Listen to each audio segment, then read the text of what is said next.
Kompas Update pukul 8 malam waktu Indonesia Barat kembali hadir untuk Anda. Kebakaran hebat melanda pasar Ngawen di Blora, Jawa Tengah. Ratusan kios terbakar hingga membuat sejumlah pedagang panik.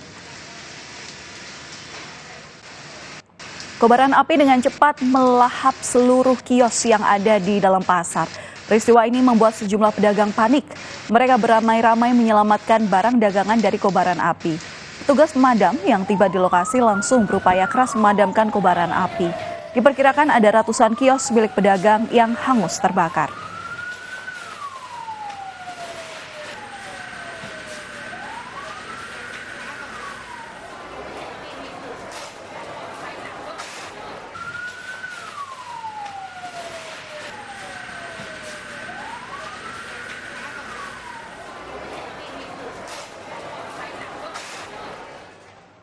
Demikian Kompas Update, sesaat lagi berita utama akan hadir untuk Anda.